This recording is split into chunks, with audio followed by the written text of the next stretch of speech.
বিসমিল্লাহির রহমানির রহিম। আসসালামু আলাইকুম ওয়া রাহমাতুল্লাহি ওয়া বারাকাতুহু। আশা করি সকলে কুশল আছেন, ভালো আছেন। আজকে যে বিষয়টা নিয়ে কথা বলবো সেটা হলো conflicts between capitalism and communism and the world and the global unrest and deaths of millions. অর্থাৎ এই যে ক্যাপিটালিজম কমিউনিজমের দ্বন্দ্ব এবং এই দ্বন্দ্বের কারণে বিশ্বে যে প্রতিযোগিতা এবং হানাহানি, মারামারি, রক্তপাত হচ্ছে সেটার বিষয়ে একটু আলোকপাত করব। অর্থাৎ এই যে পুঁজিবাদ আর সাম্যবাদ, a capitalism, a system emphasizing individual freedom, free markets, and democratic principles. On the other hand, Russian communism, a system advocating for collective ownership, planned economics, and a centralized authoritarian government. অর্থাৎ এই পুঁজিবাদ এবং সাম্যবাদের দ্বন্দ্ব আজ সারা বিশ্বব্যাপী, এবং এই war may continue generation after generation. আমরা যদি শুধু দুটো যুদ্ধের দিকে তাকাই, কোরিয়ান যুদ্ধ এবং ভিয়েতনাম যুদ্ধ, সেখানে প্রায় 40 লক্ষ মানুষ মারা গিয়েছিল 1950 সালের দিকে এবং 1953 সালের দিকে যেটার পরিসমাপ্তি ঘটে। কিন্তু দুঃখের বিষয় হলো, এবং সেখানে হাজার হাজার ছেলেমেয়েরা অনাথ হয়ে গিয়েছিল, এবং উত্তর কোরিয়া দক্ষিণ কোরিয়া ডিভাইড হওয়ার কারণে বহু পরিবার বিচ্ছিন্ন হয়ে পড়ে, এক দেশ থেকে আর এক দেশে যেতে পারতো না, এবং ট্রিলিয়ন ডলারের সেখানে ক্ষতি হয়েছিল। ঠিক তেমনই ভিয়েতনামও প্রায় 40 লক্ষ মানুষ মারা গিয়েছিল, এবং আমেরিকা 943 বিলিয়ন ডলার ইনভেস্ট করেছিল, কিন্তু আলটিমেট রেজাল্ট ওয়াজ জিরো।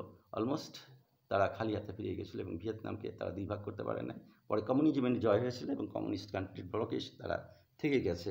এই যে রক্তপাত, এই যে arms race, billion billion dollar আর্মসের পেছনে খরচ করছে এই ডেভেলপড কান্ট্রি তথা সুপার পাওয়ারগুলো, আমেরিকা, রাশিয়া, চায়না।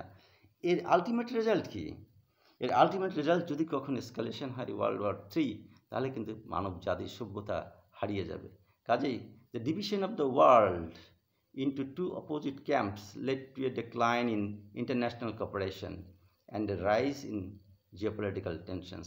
এবং এই জিওপলিটিক্যাল টেনশনস থেকে আমাদের বাঁচার, পরিত্রাণ পাওয়ার জন্য সবাইকে এগিয়ে আসতে হবে, বিশেষ করে আমাদের বিশ্ব নেতাদেরকে, যারা developed nation, America, Russia, China, এদেরকে এগিয়ে আসতে হবে। কিন্তু এই যুদ্ধের কারণে যে জিনিসটা হয়েছিল সেই আমলে, তখন erosion of public trust in America, isolation for the America on the world stage, question raised about the role of the American military and US in global affairs.